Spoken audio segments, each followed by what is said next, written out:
Good evening, everyone, and welcome to Patriot Pets. My name is Lake Green, and today's video features Double Trouble State Park.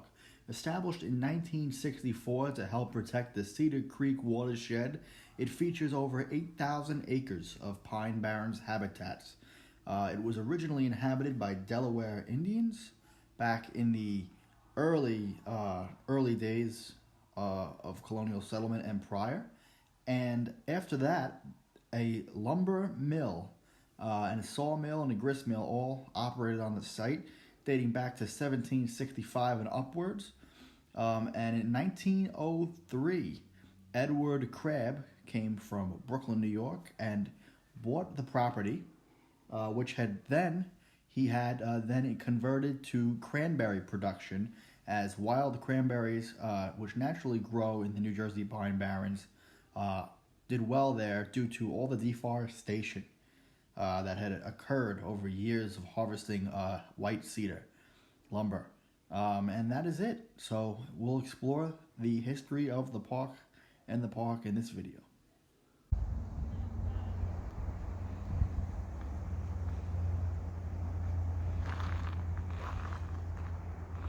Cranberry sorting and packing house.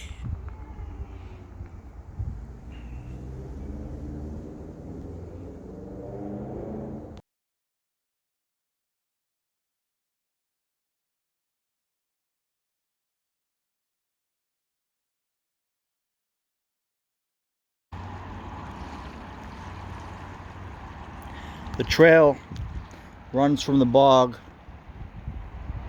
about 3 miles in a round loop. But to give you the idea of the water that the people were able to use down here at this time, when it was a cranberry bog and a lumber mill, is a great example. So flowing, not moving really fast, but moving. Tea-colored, you can see the brown, tea-colored water. That is pretty much the New Jersey Pine Barrens. And the thing is people always automatically would assume that the water is disgusting and dirty because it's brown colored.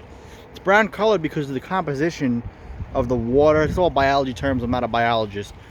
Things that fall in, these pine trees, the needles fall off. There's vegetation, a lot of things that fall into the water, natural vegetation. They don't decompose like normal water, and they stay. And that's why the color becomes tea-colored and brown, just from the cedar residue on the pines. And actually, it's one of the cleanest water sources in the United States. It's the Cohanson aquifer, and over 17 trillion gallons of water are harvested or are underneath the soil here, and some of the cleanest in the country. If I took a cup, scooped that water out, I could drink it without getting sick, guaranteed.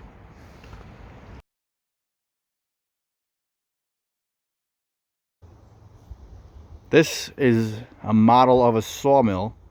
In the 1760s and up, the original settlement here at Double Trouble Park was dedicated to lumber harvesting Atlantic white cedar trees for shipmast and other wooden supplies, shingles for homes, and they thought the supply of cedar trees here would be limitless. But the industry declined. And then by the 1900s, early 1900s, in 1904, a man by the name of Crabb bought the property here, surnamed Crabb, and made a cranberry mill.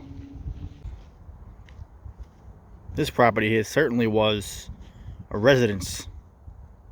You could tell by the 4 doors, windows all in the congruent spots.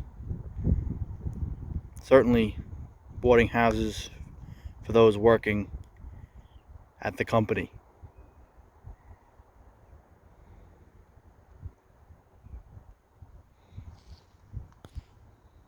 So as I stated before, cranberries were the driving force, or one of the driving forces of the economy in southern New Jersey historically and in the Pine Barrens. But it wasn't always that way. As I said, Double Trouble State Park was originally a lumber mill and a lumber facility before cranberry harvesting began. But in 1816, the first recorded yield of cranberries was grown and harvested in Dennis, Massachusetts. And to this day, Americans consume some 400 million pounds of cranberries a year.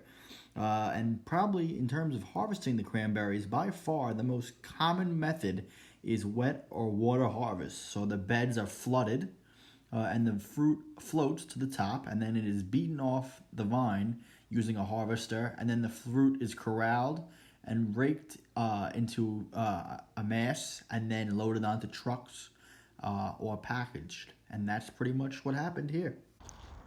The Burke family inhabited this home between 1938 and 1957.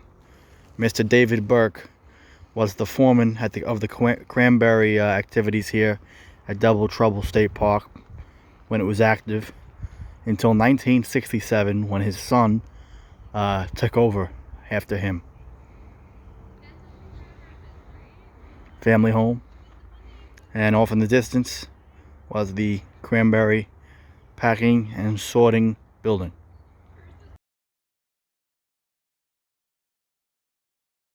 That's pretty much it. Thanks so much for watching. Rate, comment, subscribe, and catch us next time. I'm Lake Green. This has been Double Trouble State Park, and you're watching Patriot Pats on YouTube.